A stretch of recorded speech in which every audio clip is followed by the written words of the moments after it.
ও আসেনি তো কি হয়েছে? আমার কাছে আর 1 ঘন্টা সময় আছে। যে করে হোক আমার জন্য একজন পাত্রী জোগাড় করে আনো।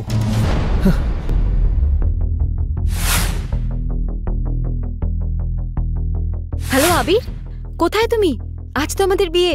না, আমি আসছি না।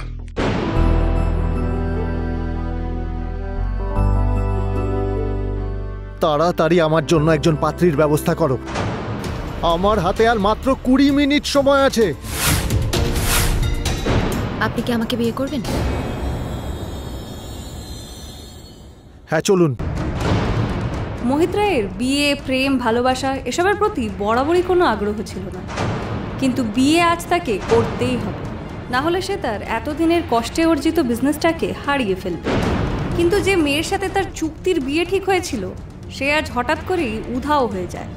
তাই মোহিত এখন কাকে বিয়ে করবে সে বিষয়ে বিন্দুমাত্র আগ্রহী নয়। তার এখন শুধু একজন পাত্রী চাই। ওনাকে নিজের নামটা বলুন। তনিমা সেন। নামটি শোনার পর মুহূর্তের জন্য মোহিত কোথাও একটা হারিয়ে যায়। এই প্রথমবার সে তার হবু স্ত্রীকে দেখে এবং তনিমাকে দেখে তার চোখ দুটি যেন জুড়িয়ে যাচ্ছিল। তাহলে কে সেই তনিমা?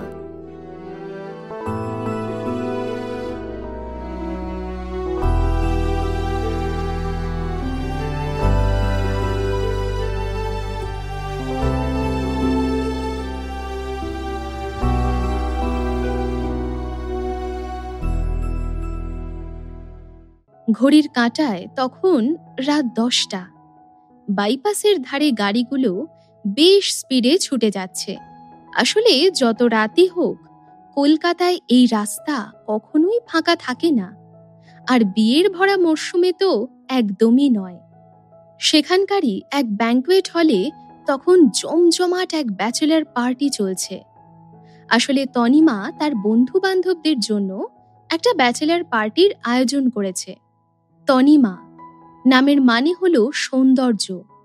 বাঙালিদের মধ্যে এই নাম খুবই কমন, আর তনিমাকে দেখলেই তার নামের সার্থকতা তার ব্যবহার এবং তার শারীরিক সৌন্দর্যে প্রকাশ পায়। সিঙ্গল লাইফের শেষ পার্টির আনন্দেই তনিমা অনেকটাই মদ খেয়ে ফেলেছে। আবির তার হবু বর, যার সাথে কাল তার বিয়ে, সেও ছিল পার্টিতে। তনিমার এই বেসামাল অবস্থা দেখে তাকে কোলে তুলে আবির নিয়ে আসে নিজের ফ্ল্যাটে এবং লিভিং রুমের বিছানায় শুইয়ে দেয়। ধীরে ধীরে গভীর ঘুমে ঢলে পড়ে তনিমা। ঘড়ির কাঁটা ঠিক রাত 12টা বেজে 1 মিনিট। হঠাৎ কিছু অদ্ভুত শব্দে তনিমার ঘুম ভাঙে। খানিকটা থতমত খেয়ে উঠে বসে আস্তে আস্তে নিজের চোখ দুটো খোলে। গোটা ঘরটা অন্ধকার। একটা ডিম লাইটের হালকা আলোয় চোখ দুটো কচলে সে চেষ্টা করে কিছু দেখার। হ্যাঁ, এবার ওর কাছে ব্যাপারটা পরিষ্কার। তনিমা বুঝতে পারে সে রয়েছে আবিরের ফ্ল্যাটে। আস্তে আস্তে সব ঘটনা মনে পড়ে তার। ব্যাচেলার পার্টি, হই হুল্লোড় আর লিমিটলেস ড্রিঙ্কিং। মনে মনে ভাবে তনিমা, ও এই কারণেই বুঝি আবির আমাকে ওর ফ্ল্যাটে নিয়ে এসেছে। আবিরের এই যত্ন দেখে ভীষণ খুশি হয় তনিমা। আর তখনই হালকা আলোয় সে যা দেখে তার মন সেটা মানতে চায় না। আবির, যাকে কালকেই বিয়ে করতে চলেছে তনিমা, আর তার পাশে আবিরের গলা জড়িয়ে দাঁড়িয়ে আছে মৌমিতা, তার কলিগ। এইরকম দৃশ্য দেখে এক মুহূর্তের জন্য তনিমার মনে হয় সে যেন দম নিতে ভুলে গেছে। এই কি সেই আবির যাকে নিজের সবটা দিয়ে সে ভালোবেসেছে? উফ, থামো মৌমিতা, এক্ষুনি কিন্তু তনিমা উঠে পড়বে ঘুম থেকে। কেন? কাল থেকে ওই মেয়েটা তোমার বউ হবে বলে এখন থেকেই বউকে ভয় পাচ্ছ নাকি? এই বলেই একটা মন ভোলানো হাসি নিয়ে আবিরের দিকে তাকায় মৌমিতা। না সোনা, হঠাৎ যদি তনিমা ঘুম থেকে উঠে পড়ে তাহলে বিশাল প্রবলেম হবে। তখন কিন্তু নতুন সমস্যা দেখা দেবে। আসলে ওরা দুজন ভাবছে যে তনিমা ঘুমিয়ে আছে, কিন্তু আসলে সে সবই শুনছে, দেখছে। নিজের সবচেয়ে খারাপ দুঃস্বপ্নেও তনিমা কল্পনা করতে পারেনি যে আবির এইভাবে তাকে ঠকাবে। চোখে জল নিয়ে তনিমা ভাবে কি ভুল করেছিল সে, কি ক্ষতি করেছে মৌমিতার, যে মৌমিতা এভাবে তার জীবন নিয়ে ছিনিমিনি খেলছে। এই আবিরকে সে পাগলের মতো ভালোবেসেছে। তার এখনো বিশ্বাস হচ্ছে না এই লোকটা এত বড় ঠকবাজ আর জোচ্চোর। বিছানার কাছে এসে মৌমিতা মুচকি মুচকি হাসে। তনিমার কাছে ঝুঁকে আস্তে আস্তে বলে, কি তনিমা, নিজের বিয়ের স্বপ্ন দেখছো? দেখো না দেখো না, এত স্বপ্ন দেখো না, কারণ যতদিন আমি বেঁচে আছি এটা আমি সত্যি হতে দেব না। আবির শুধু আমার, আর আমি ওকে ছাড়বো না। ও হ্যাঁ, একটা ভালো খবর তোমাকে দিতেই ভুলে গেছি, আমি প্রেগনেন্ট। আর বাচ্চাটার বাবা কে জানো? আবির। তনিমার দিকে তাকিয়ে অদ্ভুত এক আনন্দে কথাগুলো বলল মৌমিতা। রাগে গা রিরি করে ওঠে তনিমার। আবিরকে বিয়ে করার স্বপ্ন যতই চোখে সাজিয়ে থাকুক তনিমা, সত্যিটা এটাই যে সব কিছুই নিছক ভণ্ডামি। পরদিন সকালে ঘুম থেকে উঠতেই কাল রাতের ঘটনাগুলো মনে পড়ে তার। মেয়েটা এতটাই বোকা যে তার মনে হয় সবটাই ছিল একটা ইলিউশন। আবিরের প্রতি অন্ধ ভালোবাসায় আর মনে হয় মদের নেশায় এসব উল্টোপাল্টা ভাবছে সে। তখনই মৌমিতার দেওয়া চ্যালেঞ্জের কথা তার মাথায় আসে। ও বলে গেছিল না, দেখা যাবে কি করে তুমি আবিরকে বিয়ে করো। তনিমার মনের মধ্যে ঝড় বয়ে যাচ্ছে। না, আর ভেবে লাভ নেই। বিছানা থেকে উঠে পড়ে তনিমা। রেজিস্ট্রি অফিস যাওয়ার জন্য তৈরি হয়। আবির রেডি হয়ে দেখতে আসে তনিমার কতটা রেডি হয়েছে। ভাবখানা এমন যেন কিছুই হয়নি। গুড মর্নিং তনিমা, তুমি ঠিক আছো? আর তোমাকে এই লাল বেনারসিতে কি সুন্দর লাগছে। তোমাকে আমার এক্ষুনি বিয়ে করে নিতে ইচ্ছে করছে। আর দেরি করো না, তাড়াতাড়ি রেজিস্ট্রি অফিসে চলো। আজ তনিমা বুঝতে পারে যে কতখানি বেপরোয়াভাবে আবির মিথ্যে কথা বলতে পারে। আসলে তনিমার মাথায় তখন একটাই কথা ঘুরছে, যে মৌমিতা ঠিক কি প্ল্যান করেছে তাদের বিয়েটা ভাঙার। তবুও একটা মেকি হাসি হেসে তনিমা বলল, আমি রেডি। দুজনেই গাড়িতে ওঠে। তবে তনিমা গিয়ে গাড়ির পেছনের সিটে বসে। সারা রাস্তা সেভাবে কোনো কথা বলেনি দুজনে। কিছুক্ষণের মধ্যেই তারা পৌঁছে যায় রেজিস্ট্রি অফিসে। দুজন গাড়ি থেকে নেমে একসাথে ঢোকে। আর ঠিক 2 ঘন্টার মধ্যে বিয়ে হয়ে যাবে দুজনের। ঠিক 5 মিনিট পর একটা ফোন ঢোকে আবিরের মোবাইলে। স্ক্রিনের ডিসপ্লেতে নামটা তনিমা দেখতে পায় আর বুঝতে পারে গত রাতের কোনো ঘটনাই তার কল্পনা ছিল না। আবির ফোনটা তুললে ফোনের ও প্রান্ত থেকে মৌমিতা কাঁদো কাঁদো সুরে বলে, আবির, আমি বাথরুমে পড়ে গেছি, উঠে দাঁড়াতে পারছি না, কোমরে বোধহয় খুব চোট লেগেছে, পাও নাড়াতে পারছি না, প্লিজ তুমি এসো, আমার তোমাকে খুব দরকার। আমি 5 মিনিটের মধ্যে আসছি, চিন্তা করো না, আমি যাব আর চলে আসব। তনিমাকে ওখানে দাঁড় করিয়ে রেখে চলে যায় আবির। আর তনিমাও ধৈর্য ধরে অপেক্ষা করতে থাকে। প্রায় 1.5 ঘন্টা পেরিয়ে যায়, অথচ আবিরের কোনো দেখা নেই। দাঁড়িয়ে অপেক্ষা করতে করতে তনিমার পা ব্যথা করে। সে অপেক্ষা করা ছেড়ে দেয়, কারণ সে জানে আবির আসছে, এই দৃশ্য এই জন্মে হয়তো আর দেখা হবে না। তবুও মনের সব শক্তি সঞ্চয় করে শেষবারের মতো আবিরকে একটা ফোন করে তনিমা। প্রথমবার ফোনটা পুরোটা বেজে কেটে যায়। দ্বিতীয়বার ফোন করতে কিছুটা রিং হওয়ার পর আবির ফাইনালি কলটা তোলে। তার গলায় যেন বিরক্তি আর রাগ স্পষ্ট। কি হয়েছেটা কি? আবির, আমাদের আজকে বিয়ে। আমি এতক্ষণ ধরে তোমার জন্য রেজিস্ট্রি অফিসে অপেক্ষা করছি। কোথায় তুমি? কখন আসছো? আর সেটা কিসের জন্য করছো শুনি? মৌমিতার পায়ে চোট লেগেছে আর আমি তাকে হসপিটালে নিয়ে যাচ্ছি। রইল বাকি বিয়ে, সেটা তো আমরা অন্য কোনো দিনও করতে পারি। বলেই তনিমাকে আর উত্তর দেওয়ার কোনো সুযোগ না দিয়ে ফোনটা কেটে দেয় আবির। অন্য কোনো দিন? কথাটা তনিমার কাছে জোকসের মতো লাগে, কারণ সে জানে বাস্তবে অন্য কোনো দিনের কোনো অস্তিত্ব নেই। তনিমা ঘুরে দাঁড়ায় রেজিস্ট্রি অফিস থেকে বেরিয়ে যাওয়ার জন্য। চোখে সানগ্লাস পরে দরজার দিকে পা বাড়ায় সে। হঠাৎ তার চোখ গিয়ে পড়ে এক লম্বা সুদর্শন সুঠাম ব্যক্তির উপর, যে ঠিক তার পাশেই দাঁড়িয়ে আছে। তনিমা বুঝতে পারে ইনি সিনে এন্টারটেইনমেন্টের সিইও মোহিত রায়। আচ্ছা, এ এখানে কেন এসেছে? আজ কি এনারও বিয়ে? স্যার, মিস চক্রবর্তী আর তার পরিবার এখনো এসে পৌঁছয়নি, এমনকি সে আমার কলও তুলছে না, একটু চিন্তার স্বরে বলল তার অ্যাসিস্ট্যান্ট।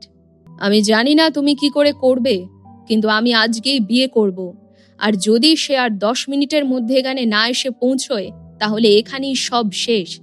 আর আসতে হবে না তাকে, এক্ষুনি মেসেজ করে জানিয়ে দাও তাকে।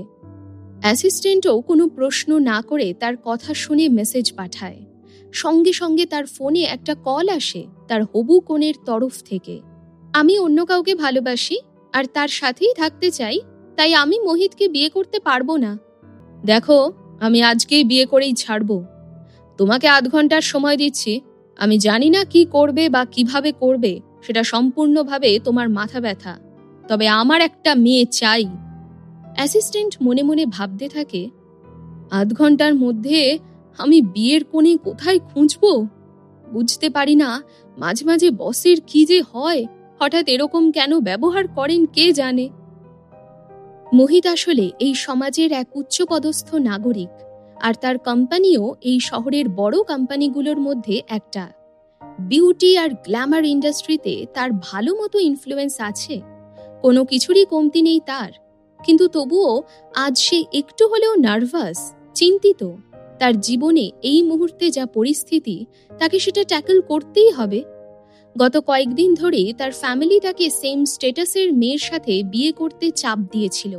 মোহিত আসলে মেয়েদের থেকে বেশি ভালো নিজের কাজকে বাসে, তাই খানিকটা পরিবারের চাপে পড়ে সে বিয়ে করার সিদ্ধান্ত নেয়। আসলে পরিবারের ঠিক করে দেওয়া মেয়েকে নিয়ে তার কি সুবিধা অসুবিধা হতে পারে সেই নিয়ে সে বেশ চিন্তিত। তাই এই ব্যাপারে তার বিশ্বস্ত অ্যাসিস্ট্যান্ট উদিতকে বিশ্বাস করে মোহিত। এই যে মিস চক্রবর্তী আজকে আসতে না করে দিল, সেও কিন্তু এই উদিতেরই ঠিক করা। আসলে সেও স্বপ্নে কল্পনা করতে পারেনি যে মেয়েটা লাস্ট মোমেন্টে এইভাবে বিট্রে করবে। মোহিতের জন্য মেয়ের অভাব নেই, তার এক আঙুলের ইশারাতে এখানে ভিড় হয়ে যেতে পারে। তনিমা দূরে দাঁড়িয়ে সব কিছু শুনছিল চুপচাপ, আর তখনই হঠাৎ তার মাথায় একটা বুদ্ধি খেলে গেল। নিজের চোখ থেকে সানগ্লাসটা খুলে সোজা মোহিতের সামনে গিয়ে দাঁড়ালো, তার চোখে চোখ রেখে। মোহিত এমনিতেই চিন্তিত, আর এইভাবে একটা মেয়েকে বিয়ের সাজে তার সামনে দেখে একটু অবাকই হলো। হ্যালো মিস্টার মোহিত, আমার মনে হয় যে মেয়েকে বিয়ে করতে আপনি এখানে এসেছিলেন সে আজ আসেনি, আর যে মানুষটাকে বিয়ে করতে আমি এখানে এসেছি সে অন্য একটা মেয়ের সাথে পালিয়ে গেছে। আমার মনে হয় আমরা দুজনেই এখন একই পরিস্থিতির সম্মুখীন, তাই আজকে এখান থেকে আমরা দুজনে কি বিয়ে করতে পারি? একদমই পুরো কথাটা বলল তনিমা। এদিকে সব কিছু শুনে মোহিতের অ্যাসিস্ট্যান্টের চক্ষু চড়ক কাজ। কি বলে মেয়েটা? একটা মেয়ে হয়ে তার এত সাহস কি করে হলো? উদিত ভেবেই কুল পাচ্ছে না। তাহলে কি আমরা বিয়ে করতে পারি মানে? তনিমার চোখে মুখে কোনো ইমোশন ছিল না, শুধু চুপচাপ সে মোহিতের দিকে তাকিয়েছিল। সে উদিতকে নিজের কাছে ডাকলো আর একটু নিচু গলায় অর্ডার দিল, 5 মিনিট সময় দিচ্ছি তোমাকে, আমাকে এই মেয়েটার সমস্ত ডিটেলস দাও। উদিত এই কাজের জায়গায় অনেক দিন রয়েছে, তাই তার অভিজ্ঞ চোখ কাউকে চিনতে ভুল করে না। তনিমাকে দেখে সে চিনতে পেরেছিল যে এই মেয়ে এক সময়কার নাম করা মডেল, তাই তার নাম গুগলে সার্চ করতেই তার সম্বন্ধে যাবতীয় তথ্য স্ক্রিনে ভেসে উঠল। সেই পেজটা সে মোহিতকে দেখালো। ঠিক আছে, লেটস গেট ম্যারিড। এই মুহূর্তে মোহিতকে বিয়ে করার পিছনে একটাই উদ্দেশ্য ছিল তনিমার। সে আবিরকে উচিত শিক্ষা দিতে চায়। সে দেখতে চায় যখন আবির জানতে পারবে যে তার হবু স্ত্রী অন্য একজনকে বিয়ে করে নিয়েছে, তখন তার মুখের অবস্থাটা ঠিক কেমন হয়। কারণ এত কিছু হওয়ার পরেও আবিরের কাছ থেকে সে বিশ্বাসঘাতকতা আর কষ্ট ছাড়া কিছুই পায়নি। তনিমা ঠিক করে সে অপমানের বদলা নেবে আবিরের থেকে। 8 ঘন্টার মধ্যে তাদের বিয়ের যাবতীয় নিয়মকানুন পালন করা হয়ে গেল। তনিমা এখন আইনত মোহিতের স্ত্রী। এই 10 মিনিটের মধ্যে তারা দুজন সম্পূর্ণ অপরিচিত থেকে চিরজীবনের সঙ্গীতে পরিণত হলো। মিস্টার মোহিত, আমি কি আপনার সাথে একটু কথা বলতে পারি? যা কথা বলার গাড়িতে উঠে বলা যাবে। আর তনিমাকে তার সাথে আসতে বলল। একটু দূরত্ব রেখেই তনিমা মোহিতের পিছন পিছন হাঁটতে লাগলো। আমাকে বিয়ে করার জন্য ধন্যবাদ। আপনি আমার জন্য যা করলেন তাতে আমার অনেক উপকার হয়েছে। আপনি আমাকে বলতে পারেন আপনি আমার থেকে কি চান, আমি চেষ্টা করব পূরণ করার। খুব শান্ত গলায় তনিমা বলল, আমার কিচ্ছু চাই না, তবে আমার দুটো শর্ত আছে, আশা করি আপনি আপত্তি করবেন না। হ্যাঁ, কি বলুন? প্রথমত, যদি খুব প্রয়োজন না পড়ে তাহলে আমি চাই না আমাদের আসল সম্পর্ক সবাই জানুক। আর দ্বিতীয়ত, আমি চাই না যে আমার ব্যক্তিগত বিষয়ে আপনি নাক গলান। কথা দিচ্ছি, যেহেতু আমি নিজের ইচ্ছে বিয়ে করেছি, তাই আমার কাছে আপনি আমার হাজব্যান্ড, তাই অন্য কোনো পুরুষের সাথে কোনো সম্পর্কে আমি জড়াবো না। খুব ধৈর্য ধরে মোহিত তনিমার সব কথা শুনল। যখন বিয়েটা মেনেই নিয়েছো, তাহলে তোমাকে তুমি করেই বলছি। তোমার শর্তে আমি রাজি, কিন্তু আমি চাই সামাজিকভাবে আমাদের বিয়ে হোক। আমি তোমাকে 6 মাসের সময় দিলাম, তোমার জীবনের সমস্যাগুলোকে আস্তে আস্তে গুছিয়ে নাও। ততদিন আমি তোমাকে কোনো ডিস্টার্ব করব না। তারপর সমস্ত নিয়মকানুন মেনেই আমাদের বিয়েটা হবে সবার সামনে। Thank you. যেহেতু আমাদের বিয়ে হয়ে গেছে, আমাদের দুজনের আর আলাদা থাকা উচিত নয়। 3 দিন সময় দিচ্ছি তোমাকে। সব জিনিসপত্র গুছিয়ে যেখানে আমি তোমায় বলবো সেখানে চলে এসো। তনিমা কোনো আপত্তি করল না, কারণ যেহেতু তারা বিবাহিত, তাই এই দাবি করাটা স্বাভাবিক। আচ্ছা। তনিমার উত্তরে খুশি হলো মোহিত। দুজনের মধ্যে আরও কিছু কথাবার্তা হওয়ার পর তনিমা গাড়ি থেকে নেমে গেল। তাহলে স্যার, আমরা কি এখান থেকে অফিসে যাব, নাকি আপনি বাড়ি গিয়ে আপনার বিয়ের খবরটা দেবেন? আমি অফিস যাচ্ছি। আর তুমি তনিমাকে ফলো করো, ওর প্রতিটা মুহূর্তের খবর আমাকে জানাও। আসলে একজন মহিলা হঠাৎ করে এসে তাকে এইভাবে বিয়ের প্রস্তাব দিল, সেটাই সে মেনে নিতে পারছে না। তার মনে হচ্ছে এর পেছনে কোনো রহস্য আছে। তনিমা, একসময়ের এক বিখ্যাত মডেল, হঠাৎ করে 3 বছর আগে ব্ল্যাকলিস্ট হয়ে যায়। শোনা যায় কোনো এক নামজাদা এন্টারটেনমেন্টের প্রস্তাব ফিরিয়ে দিয়ে তার এই পরিণতি। অথচ তনিমা ঘোষণা করেছিল যে তার নয়না এন্টারটেনমেন্টের সঙ্গে চুক্তি আছে। পরে আবার ওই এজেন্সির মালিক আবির গাঙ্গুলির সঙ্গে সম্পর্কের খবর আসে। সব মিলিয়ে ব্যাপারটা অনেকটা ধোঁয়াশার মতো লাগে মোহিতের কাছে। তাহলে স্যার, আমরা কি এখান থেকে অফিসে যাব, নাকি আপনি বাড়ি গিয়ে আপনার বিয়ের খবরটা দেবেন? আমি অফিস যাচ্ছি। আর তুমি তনিমাকে ফলো করো, ওর প্রতিটা মুহূর্তের খবর আমাকে জানাও। আসলে একজন মহিলা হঠাৎ করে এসে তাকে এইভাবে বিয়ের প্রস্তাব দিল, সেটাই সে মেনে নিতে পারছে না। তার মনে হচ্ছে এর পেছনে কোনো রহস্য আছে। তনিমা, একসময়ের এক বিখ্যাত মডেল, হঠাৎ করে 3 বছর আগে ব্ল্যাকলিস্ট হয়ে যায়। শোনা যায় কোনো এক নামজাদা এন্টারটেনমেন্টের প্রস্তাব ফিরিয়ে দিয়ে তার এই পরিণতি। অথচ তনিমা ঘোষণা করেছিল যে তার নয়না এন্টারটেনমেন্টের সঙ্গে চুক্তি আছে। পরে আবার ওই এজেন্সির মালিক আবির গাঙ্গুলির সঙ্গে সম্পর্কের খবর আসে। সব মিলিয়ে ব্যাপারটা অনেকটা ধোঁয়াশার মতো লাগে মোহিতের কাছে। তনিমা এক উঠতি ট্যালেন্ট, যার এক উজ্জ্বল ভবিষ্যৎ ছিল, এইভাবে নষ্ট হতে থাকে। নিজের গুণ ও অনেস্টি দিয়ে সে নিজের সম্মান রাখলেও মোহিতকে বিয়ে করার ডিসিশনটা সে যখন নিয়েই ফেলেছে, তাহলে আর সেটাকে রিগ্রেট করবে না তনিমা। হাত দেখিয়ে একটা ট্যাক্সি থামায় সে, আর তারপর নিজের ঠিকানা বলে গাড়িতে উঠে গা এলিয়ে দেয় সে। সে যে বিবাহিতা সেটা এখনো বিশ্বাস হয় না তার। নিজের হাতের সার্টিফিকেটটা দেখে আর একবার। এইভাবে হঠাৎ এক রাতে তার লাইফ চেঞ্জ হয়ে যাবে সেটা কখনো ভাবেনি তনিমা। কালকে অবধি আবিরকে বিয়ে করবে বলে খুশি ছিল সে, কিন্তু চোখ ফেটে জল আসে তনিমার কাল রাতের কথাগুলো ভেবে। যাই হোক, তার বিয়ে হয়ে গেছে, তাই এখন আবিরের কথা ভাবা মানে মোহিতকে চিট করা। আবির এখন শুধু তার একটা বিশ্রী অতীত। এখন থেকে মোহিতই তার স্বামী, তাকে নিয়েই সারা জীবন থাকতে চায় তনিমা। চোখ খোলে তনিমা। হঠাৎ ব্যাগের ভেতর থেকে তার মোবাইলটা বেজে ওঠে। স্ক্রিনে আবিরের নাম দেখে একটু হলেও ইতস্তত বোধ করে তনিমা। তারপর একটা দীর্ঘশ্বাস ফেলে ফোনটা রিসিভ করে। তার গলার আওয়াজ শান্ত করে বলে, হ্যালো তনিমা, কোথায় তুমি? আবিরের গলায় বিরক্তি স্পষ্ট। এইমাত্র রেজিস্ট্রি অফিস থেকে বেরিয়ে ট্যাক্সি করে বাড়ি যাচ্ছি। শোনো, মৌমিতার পায়ে খুব চোট লেগেছে বাথরুমে পড়ে গিয়ে। ওর একটা খুব ইম্পর্টেন্ট শো আছে আজকে, তাই তুমি আজ ওর জায়গায় যাবে। আমি অলরেডি মেকআপ আর্টিস্টকে বলে দিয়েছি। তনিমা সব কিছু শুনেও চুপ করে থাকে। সে কোনো উত্তর দেয় না। কি হলোটা কি? কোনো কথা বলছো না যে? মৌমিতা হাঁটতে পারছে না বলেই আমি তোমাকে বলেছি।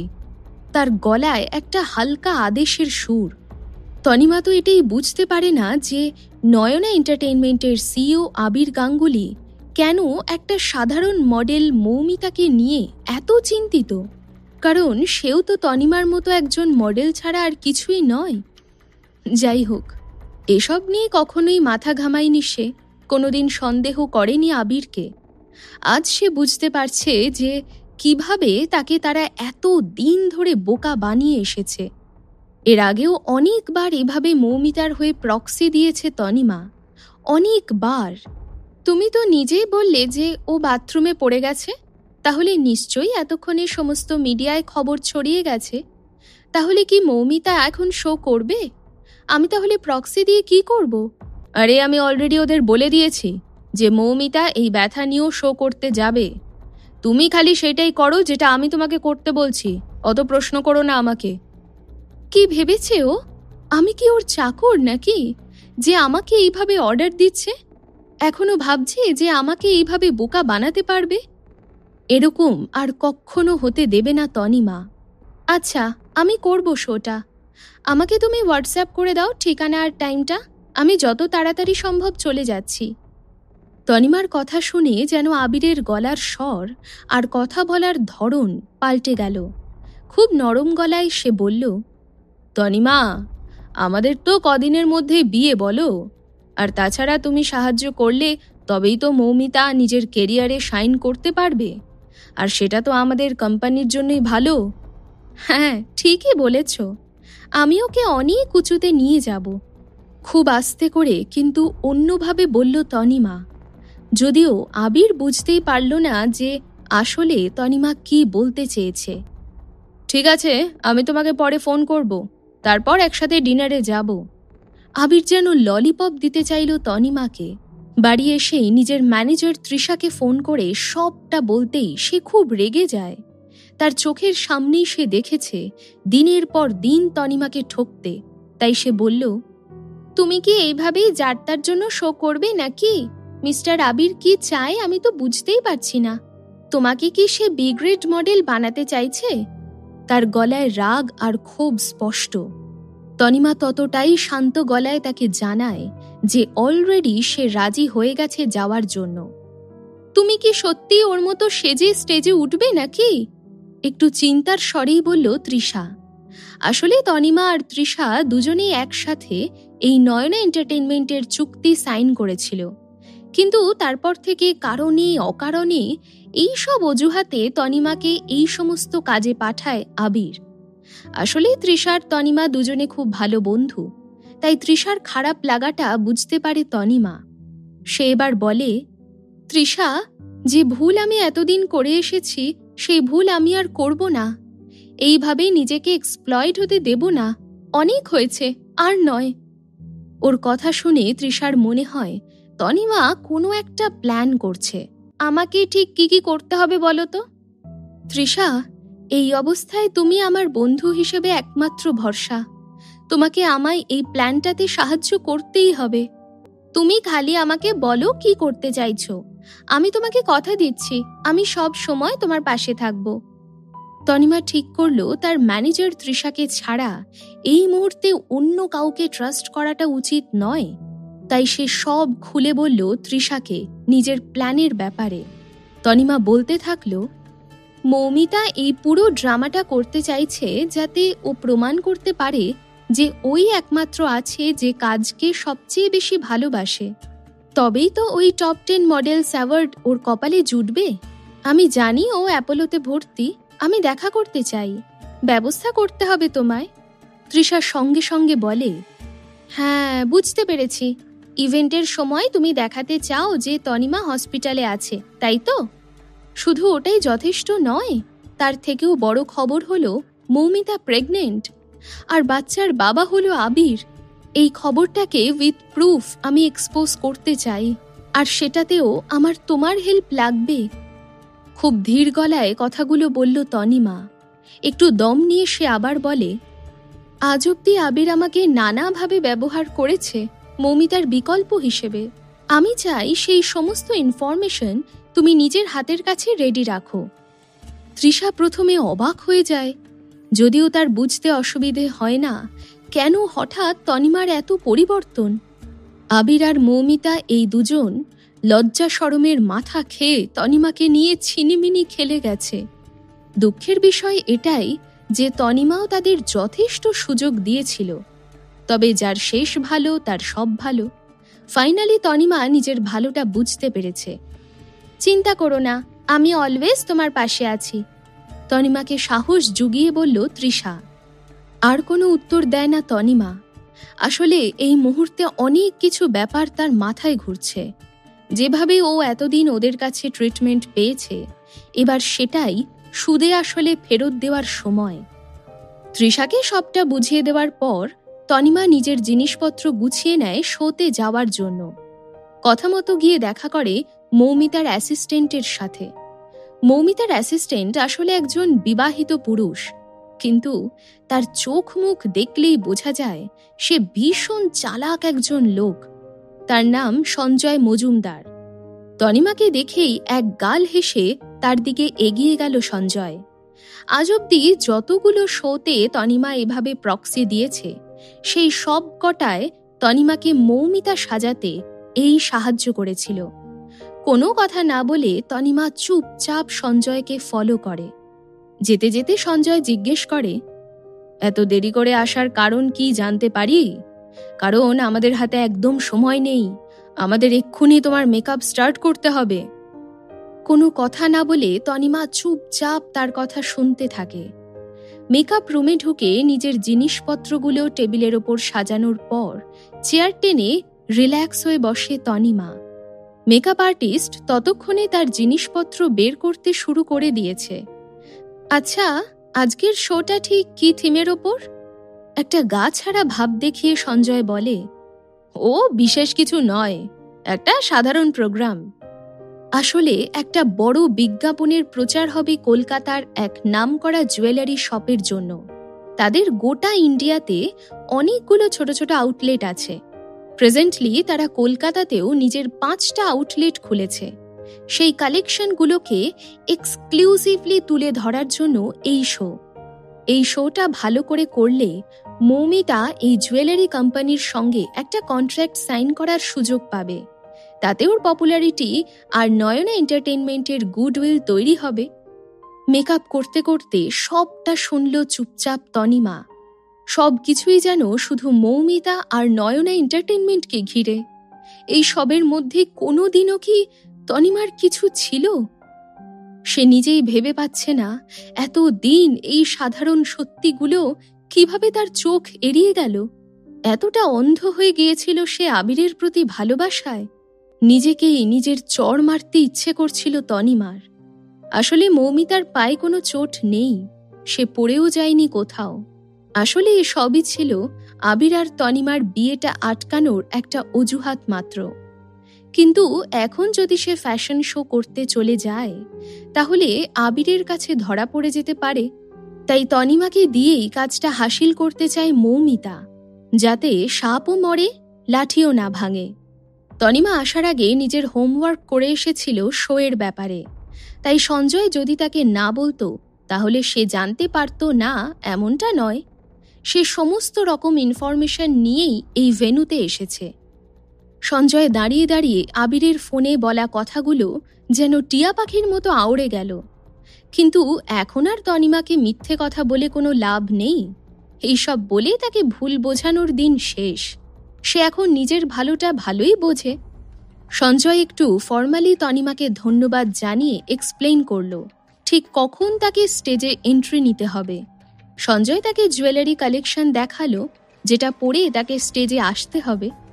তনিমাকে সবটা ডিটেলসে বোঝানোর পর সেই মেকআপ আর্টিস্টকে বলল তার কাজ শুরু করতে।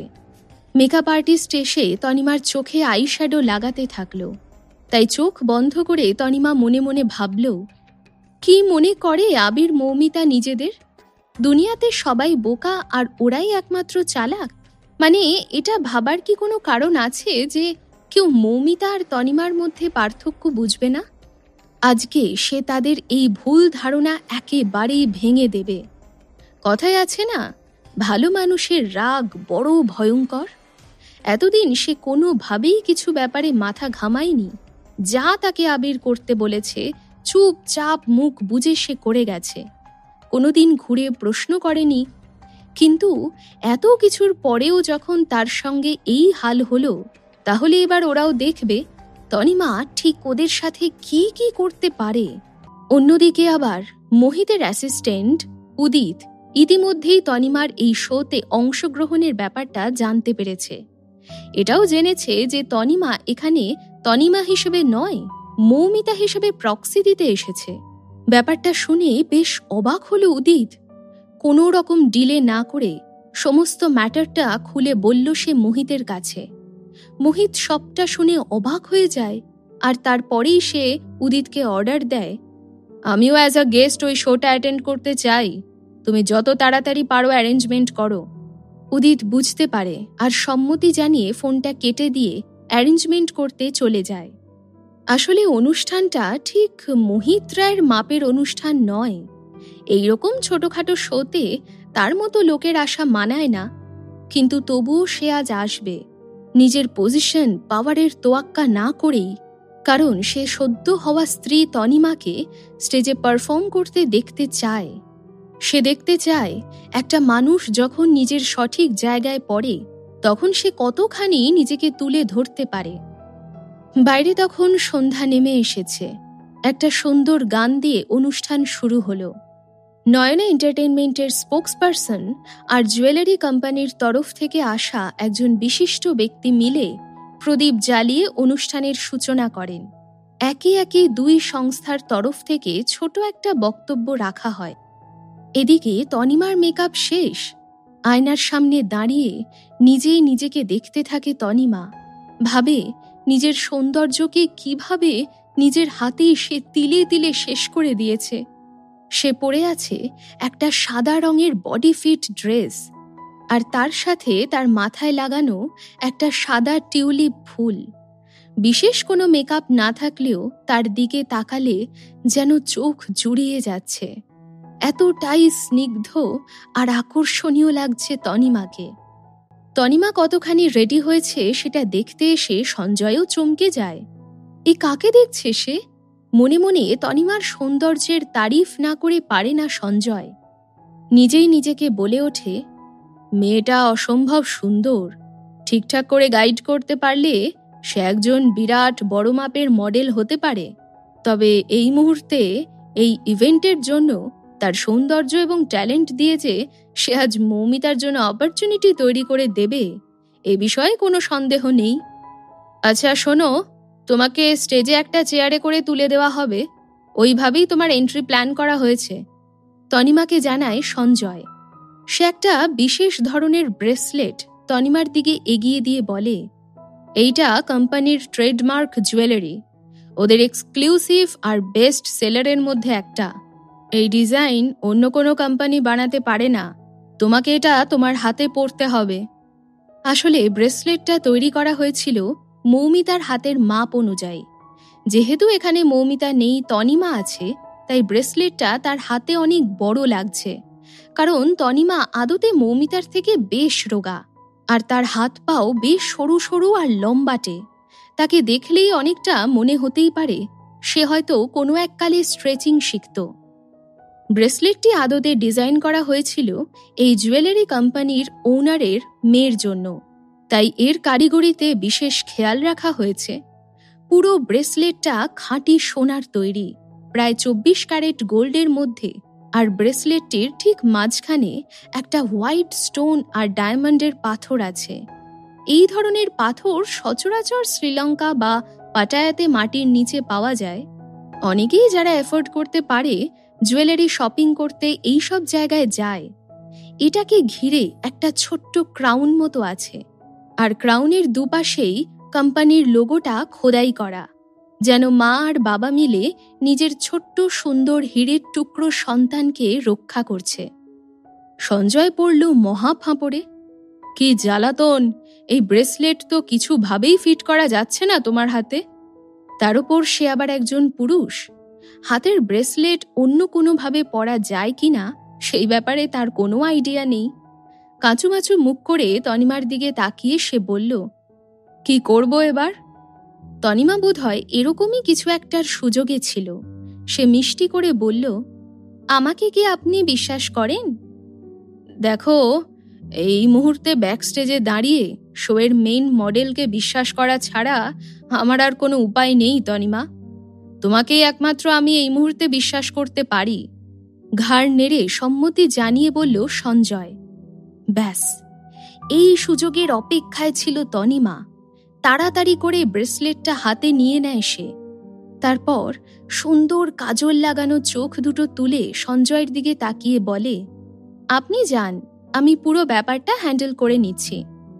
ঠিক আছে, যা করার করে নাও, এরপর কিন্তু তোমাকে স্টেজে আসতে হবে। কথাটা বলেই চলে যায় সঞ্জয়। আসলে কাজের তাড়াহুড়োর মধ্যে তনিমার চোখে মুখে ফুটে ওঠা এক রহস্যময় ভঙ্গি লক্ষ্য করতে পারেনি সঞ্জয়। কথায় আছে না, your loss is someone's gain. এবার শুধু আসল খেলা শুরু হওয়ার পালা। তনিমা নিজের গাউনটা একটু উপরের দিকে তুলে আস্তে আস্তে স্টেজের পিছন দিক দিয়ে হেঁটে এলো। মুখে তার একটা স্নিগ্ধ হাসি। যদিও তার মুখের অর্ধেকটাই মাস্কে ঢাকা, তা সত্ত্বেও মৌমিতা আর তনিমার মধ্যে পার্থক্য স্পষ্ট। বিশেষত তনিমার লম্বা রোগা পা দুটো, ঠিক যেন জিরাফের মতো, সবচেয়ে সুন্দর, সবথেকে আকর্ষণীয়। যেরকমভাবে আয়োজন করা হয়েছিল সেই রকমভাবেই অনুষ্ঠানের শেষে ভাসমান চেয়ারে বসে ওপর দিক থেকে নিচে নামল তনিমা। এখন স্টেজ জুড়ে শুধুই সে। অনুষ্ঠানে আসা প্রত্যেকটি মিডিয়া কোম্পানির ক্যামেরা, ভিডিও, মোবাইল তখন তার দিকে তাকিয়ে অপেক্ষা করছে। কিন্তু কি হলো? যে গয়নাটা সবচেয়ে আকর্ষণীয় হওয়ার কথা ছিল, সেই ট্রেডমার্ক ডিজাইনড ব্রেসলেটটাই তো নেই। সবার মধ্যেই একটা হইচই পড়ে গেল। সবাই মিলে ওই ব্রেসলেটটা খুঁজতে লাগলো। কিন্তু এই খোঁজাখুঁজির মধ্যে কারোরই তনিমার পা দুটোর দিকে চোখ গেল না। সব থেকে সুন্দর পা, যা কেউ একবার দেখলে কোনোদিন ভুলতে পারবে না। যাই হোক, সবাই যখন খুঁজে খুঁজে হয়রান প্রায়, কিন্তু তাও সেই জুয়েলারিটা কেউই খুঁজে পায়নি। তখনই তনিমা নিজের হাত দুটো উপরের দিকে তুলল। তারপর সেটা মাথার পিছন দিক দিয়ে নিয়ে গেল, যেন দাঁড়িয়ে দাঁড়িয়ে সে সুন্দর একটা নাচের পোজ দিচ্ছে। এই অবস্থায় দাঁড়িয়ে সে তার বাঁ পা ওপরে তুলল, যাতে ওখানকার সব অডিয়েন্স তার পাটা দেখতে পায়। অদ্ভুত, চমৎকার, এই ধরনের নানা রকমের কমপ্লিমেন্ট ভেসে এলো তার দিকে। উপস্থিত অডিয়েন্স তখন তার শরীরের সবচেয়ে সুন্দর অঙ্গের সৌন্দর্যে মাতোয়ারা। সবাই যেন মূর্তির মতো চমকে গিয়ে মুগ্ধ হয়ে তাকিয়ে থাকে তনিমার দিকে। তনিমা খুব সহজভাবেই নিজের পজিশন চেঞ্জ করল। আর সবথেকে বড় কথা হলো, প্রত্যেকটা সুন্দর পোজের সঙ্গে ওই ব্রেসলেটের ডিজাইন আর পজিশনও চেঞ্জ হতে থাকলো। ওখানে উপস্থিত প্রত্যেকটি অডিয়েন্স হাততালিতে ফেটে পড়ল। এইরকম সুন্দর আর আলাদা রকমের প্রমোশন এর আগে কখনো দেখেনি তারা। সেই অগুন্তি দর্শকদের মধ্যে একজন ছিল মোহিত রায়। নিজেকে লুকিয়ে রেখে সে তার বিবাহিত স্ত্রীকে স্টেজে এনজয় করছিল। সে মনে মনে ভাবল, একসময়কার নামকরা প্রথম সারির মডেল আজ বি গ্রেড মডেলে এসে দাঁড়িয়েছে। তবু এতে কিচ্ছু যায় আসে না। তার রমরমা 1 বছর আগেই শেষ হয়ে গেছে না 2 বছর আগে, তার গুণ এবং দক্ষতা যে আজও একই রকম রয়েছে তা আজকের শোতে প্রমাণ হয়ে গেল আরও একবার। তনিমার এই দারুণ পারফরমেন্সের পর অনুষ্ঠান ফাইনালি শেষ হলো। ইএফ জুয়েলার্সের মালিক মৌমিতা অর্থাৎ তনিমার এই পারফরমেন্সে ভীষণ খুশি, যদিও তার এটা জানা নেই যে স্টেজে দাঁড়িয়ে আছে সে আসলে তনিমা। তিনি ধীরে ধীরে স্টেজের উপরে উঠে এসে প্রথমত প্রচুর প্রশংসা করলেন তনিমার। শুধু তাই নয়, হাত ধরে তনিমাকে স্টেজের উপরে ঠিকঠাকভাবে জামাকাপড় সামলে দাঁড়াতে সাহায্য করলেন। আর দুজন অনেকটা র্যাম্প ওয়াক করলেন, তারপর আবার আগের মতো স্টেজের সামনের দিকে এগিয়ে এলেন। সবার দিকে তাকিয়ে বললেন, প্রত্যেকে যারা এই মুহূর্তে এই হল ঘরে উপস্থিত তাদের প্রতি আমি কৃতজ্ঞ। তিনি তনিমাকেও অনেক প্রশংসা করলেন আর জানালেন, আপনি যা করলেন তা দেখে আমি অবাক হয়ে গেছি। যদিও বা তনিমা খুব চুপচাপ আর শান্ত ছিল, তখন কোম্পানির মালিক বলে উঠলেন, ওয়েল ডান টিম। যাই হোক, সকলকে ধন্যবাদ জানিয়ে কোম্পানির মালিক বললেন, মৌমিতা আজকে যা করেছেন তা সত্যি দারুণ। তনিমা কোনো উত্তর দিল না, শুধু চুপচাপ দাঁড়িয়ে থাকল। হঠাৎ করে পেছন থেকে কে যেন কর্কশ গলায় বলে উঠল, আরে এই মহিলা তো মৌমিতা নন, এ তো সেই এক সময়কার নামকরা মডেল তনিমা। মৌমিতাকে আমি খুব ভালো করেই চিনি, ওর এত সুন্দর নিখুঁত পা নেই। এবার যতজন ওখানে ছিল প্রত্যেকে চমকে গেল কথাটা শুনে, এবং তার সাথে সাথে সবার চোখ ঘুরে গেল তনিমার পায়ের দিকে। রিপোর্টারদের কাছ থেকে প্রশ্ন এলো, আপনি কি সত্যিই মৌমিতা? তাহলে নিজের মাস্ক খুলে প্রমাণ করুন। আর যদি আপনি মৌমিতা না হন, তাহলে নয়ন এন্টারটেইনমেন্টের বিরুদ্ধে আইনত মামলা করতে বাধ্য হব আমরা। এখানে উপস্থিত সকলের কৌতূহল বেড়ে গেল, আর তার সাথে বাড়তে লাগলো তাদের গলার আওয়াজ। জুয়েলারির ওনারও দাবি করলেন মাস্ক খোলার। জুয়েলারির ডিজাইনারও বলে উঠল, প্লিজ আপনার মুখের মাস্কটা খুলুন। এ কি আদৌ মৌমিতা? আর যদি মৌমিতা না হয়, তাহলে নয়না এন্টারটেইনমেন্ট সংস্থার সাথে তাদের যাবতীয় ডিল এক্ষুনি ক্যান্সেল করে দেবেন তারা। একটু অকওয়ার্ড ফিল করল তনিমা, কিন্তু এখন তার পালাবার কোনো পথ নেই, কারণ তাকে ঘিরে রয়েছে অনেক লোক। একটু অসহায় বোধ করল সে। আস্তে আস্তে নিজের মুখ থেকে মাস্ক সরালো। সবাই যেন দম বন্ধ হয়ে ক্লাইম্যাক্সের জন্য ওয়েট করছে। কয়েক সেকেন্ডের মধ্যেই মাস্ক সরে যাওয়ায় তার মুখ সবার কাছে পরিষ্কার হয়ে গেল। গল্পের পরবর্তী অংশ শোনার জন্য শুনতে থাকুন পকেট এফএম। লিংকটি রয়েছে ডেসক্রিপশনে।